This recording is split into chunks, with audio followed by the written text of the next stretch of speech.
here with Nikki Robinson. She is the marketing and operations manager here at the Bell Tower Theater. We had to step outside. You guys, it's a very busy place down there. It's a very busy place, yeah. yes. So Bell Tower Theater, tell me a little bit about it. Well, we've been here since 2003, so celebrated our 20th anniversary last year. Oh, wow. We are a not-for-profit community theater located in an historic building. Building used to be a church, built in 1916. So it's a great space. We're on the West End, which makes us unusual. Yeah, we're one of the only theaters out here. It's a little bit different. I mean, it's sometimes it feels like once you get past the Asbury University intersection, it becomes almost an entirely different town out here. It is. I agree with that. Yeah. Yeah, and I'm going to let you in a little secret here, Mickey. Yeah. So actually, I was in the very first production here at Bell Tower Theater. Oz? At Oz. I'm going to give you one hint of what character I had. Were you the lion? I was the lion. Yeah. So that was ages and ages ago. That 20 years ago. Yes. And, it's fun to see Bell Tower Theater. I mean, it's been going on 20 years. Yeah. And you are putting on production after production. Yes. I mean, how many productions a year are you putting on? We're doing 7 full shows a year. 7 so full shows a year. 5 shows as part of our subscription series, sort of our adult series, and then we do 2 full-scale kids shows, one with high school, one with little kids all the way up through high school in the summer. So yeah, we're busy. It's very busy.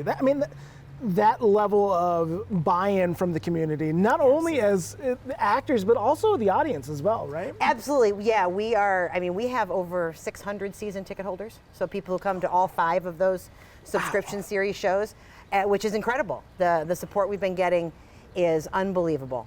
We do 11 performances of every show. The theater only seats 170 people, so It's not like you're at the Grand or Five Flags where you're seating over 600 people. So we go for quantity so that we can get a couple thousand people every show, which we do. Oh yeah. It's a lovely little intimate theater. Yes. Being able you're close to the action. It feels, especially when the laughs get going, it becomes a very lively room. It does, absolutely. I like the fact that, we only have 14 rows. So even at the furthest away, you're not far away at all. Not a bad seat in the house. And because we were built in 2003, our chairs are big and comfy. Nothing against our friends in the turn of the century theaters downtown, but they happen to be a little bit smaller. They're a little bit tighter down there. Yes.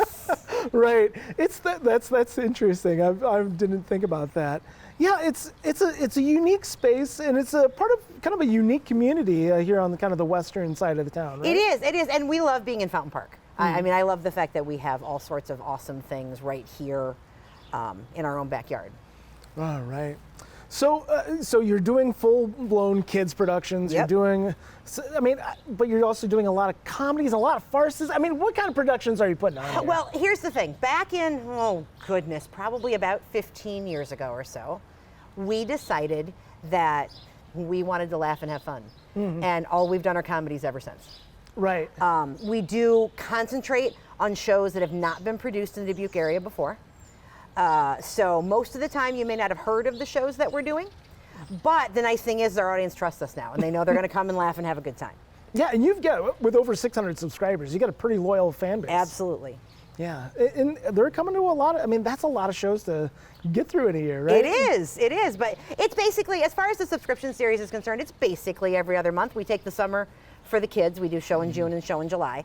But yeah, our customers love it. And we go calendar year. So our year goes from January to December. And we'll start selling season tickets for 2024 in August. Oh, wow. We used to not sell them until October, and then people started asking us in August. Can you please get them to me early? I'm dying. Can't I buy them? I want to pick my seats. So now we do. Yeah. But you guys are doing a lot of other youth programming as well. We do. In addition to the summer program, we also have our Kids Take the Stage theater classes, which is kindergarten through 6th grade. We do 3 sessions over the course of the school year. Those only happen during the school year.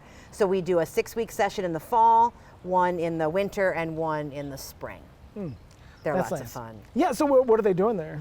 Well, it depends. The little kids, the kindergartners and 1st graders, their class is called Let's Pretend. But they're doing a play, which they'll present to their parents. It's like 3 pages long. I mean, it'll last like 6 minutes. But you know what? They'll learn their lines, and they'll wear a costume, and they'll use props, and they'll learn what it is to create theater. Yeah. But I like the classes because it's not about creating. They're not all going to be actors and actresses, but they're all going to learn reading comprehension, and they're going to learn self-expression and creativity and build confidence and learn teamwork and all those wonderful things that theater does. That's why our youth programs are so important to us. Yeah, I mean, I love theater. I love working in theater. I love being on stage and working behind the scenes as well. And having that as part of the building blocks of what you can use it for moving forward is and that's why the summer program, because you mentioned the backstage as well. The kids do everything for the summer program.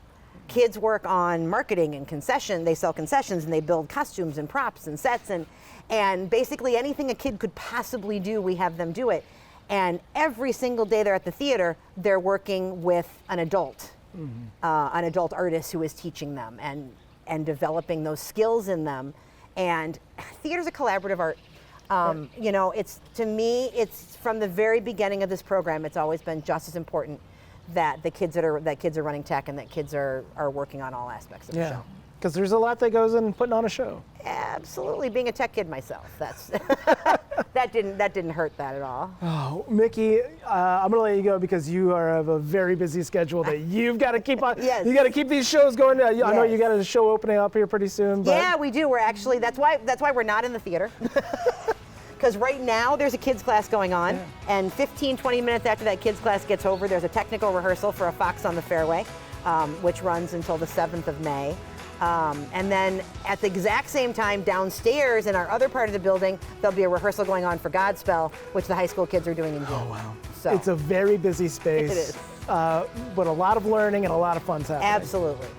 Mickey, thanks for having us. Thanks.